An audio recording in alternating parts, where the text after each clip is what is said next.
The world knew him as Dr. Isaac Kepler, a genius in quantum physics, the mind behind the revolutionary Kepler Drive, a theoretical engine that could manipulate space-time itself. But a week ago, he disappeared, vanished from a high-security research facility, Orion Labs, leaving behind a single cryptic message on his computer screen. "They are coming. Shut it down." No trace of forced entry, no security footage, no evidence of escape. And now the government wants him found, at any cost. Enter Ethan Cole, a former intelligence operative turned corporate security specialist. When Orion Labs calls, offering an exorbitant sum for one mission, find Kepler and bring him back, he doesn't hesitate. His first lead, Dr. Kepler's research assistant, Mara Voss, who disappeared on the same night. Her last known location, a remote off-grid facility in the Nevada desert, a place that doesn't officially exist. Ethan infiltrates the abandoned Blackrock facility. Under the cover of night, dust-covered terminals flicker with static. Papers scatter the floor, filled with incomprehensible equations and hastily scrawled warnings. Then he finds a body. It's Mara, but something is wrong.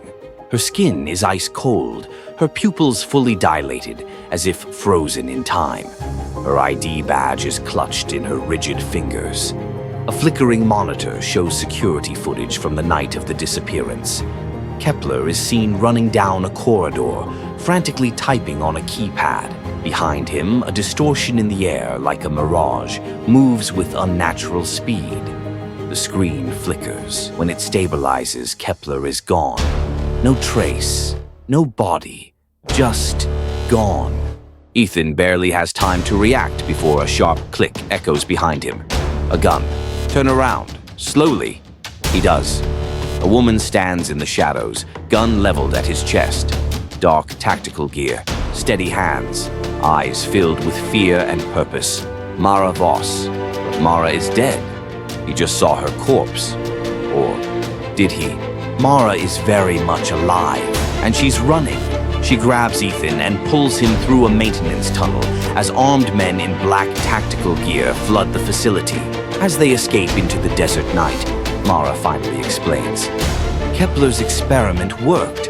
It opened something, and now reality is breaking. She hands Ethan a small data drive. We have to get this to Kepler before they do. They barely make it out before the Black Ops team finds them. A high-speed chase erupts through the desert. Bullets rip through the night as drones hover overhead. Ethan's tactical instincts kick in. He maneuvers the car through rocky terrain, outmaneuvering their pursuers until they reach an abandoned airstrip. A cargo plane waits, its engines already humming. Their pilot? A rogue hacker named Jax, an old ally of Mara's, grinning from the cockpit. Hope you like turbulence.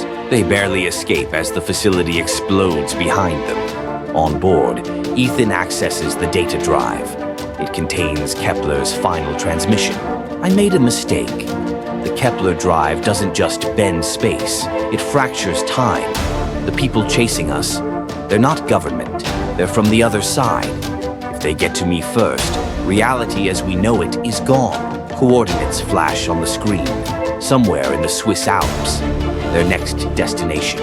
The Alps are cold, unforgiving, but in a hidden underground facility, Kepler waits.